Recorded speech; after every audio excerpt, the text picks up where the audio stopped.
1025 The Block, Charlotte Source for new hip hop and R&B. You're live on 8 Swing Afternoon Drive Home. Welcome, LMA, to the show. Hello, how are you? I like the accent. I love it. From the X Factor to stardom, what's been that journey for you? Oh, it's been a journey, definitely. I feel like the X Factor was like really obviously early in my career, and I was super young, so I think I wasn't even like, I thought I knew what I wanted, but I wasn't really that sure. But all the steps in between have been amazing. I mean, you know, the journey really is the beautiful part. I feel like as human beings, we kind of get caught up in like the destination, but the journey is, you know, it's always going to be the journey, because there's not really a destination, like if you really think about it. So it's just been amazing to be able to travel the world and do what I love and get paid for what I love. And it doesn't, you know, anytime you do something that doesn't feel like a job, I think you have to really thank God, because you're blessed. What drives you as an artist on your darkest days? Like when you feel like you're at a mental spoof, can't figure out how to make the lyrics, you know, go. I think being able to have people around you that can pick you up, but also allowing those days to happen. Like, I think we get too caught up in the fact that if I go to the studio, I have to make something and I have to make a hit and I need to come away with something that I didn't have when I walked in here. But like, that's just it's not possible to do that every day. So if I go through like a writing block or a mental block and I can't think about what to say, I won't stress it. I'll just be like, okay, cool, today wasn't the day, and I'll come back tomorrow and try again. I think, you know, getting in your head too much and trying to almost like overwork when it's not happening never gives you anything that, well, for me personally, it never gives me anything that I end up liking. So it's better for me to just kind of reset and start again the next day. So when Boot Up came out and you heard it all over the radio, what was your initial thought? You know what? It's so weird, because when I think about it now, I don't think I even realized what was happening at the time.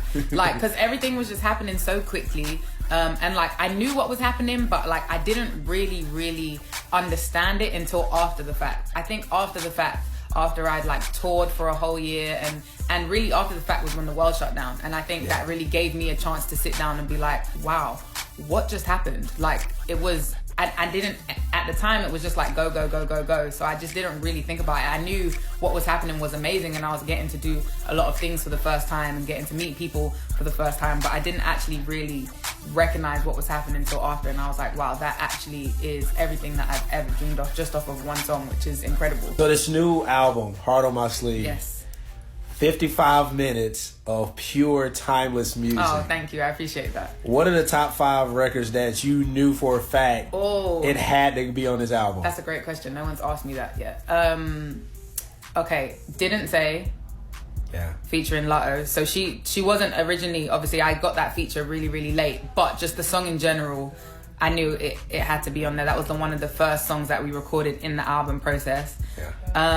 Power of a Woman, I think, is just really, it reminds me of the music that I grew up on, but also just the content of it and the message behind it was really important to me. What else? Top 5, that's 2. Pieces is one of my favorites. It's definitely like a more upbeat, because a lot of the album is quite slow, but Pieces kind of gives you that energy to kind of pick you up a little bit. What else? Sink or Swim, which is another one of my favorites. To be honest, they're all my favorites, so I can't keep saying that's my favorite. Sink or Swim, just in terms of, again, what I'm saying and the emotion that went into that song, and just every time I hear that song, I remember what that studio session was like. And it was one of the toughest, actually. Like, we wrote the song the quickest, but vocally it was one of the toughest to sing. So Sink or Swim. And last but not least, I would say, I mean, Not Another Love Song. Not Another Love Song was out before the album came out, but it was just one of my favorites, and I think my fans love it, so I was like, it has to be on the album. What's crazy is Power of a Woman. My mom heard it, and she said it reminds her of that 1990s Mary J. vibe. Oh, I love that. Thank you, Mom. Tell her I said thank you. What is your inspiration, you know, when it comes to female songstress from back then? I mean, Mary is definitely one of them. I have her speaking, you know, in the little interludes in the album, and I also got to go on tour with her on the Good Morning Gorgeous tour a couple months back, which was just, I remember. It's incredible to think. I literally was just saying to someone, it's incredible to think that now I can, you know, I've always looked at her as somebody that I looked up to when I was little and admired, and I still do look up to and admire, but now I can actually, you know, have a conversation with her and ask her for advice, and that always kind of trips me out. But Mary's definitely one of them.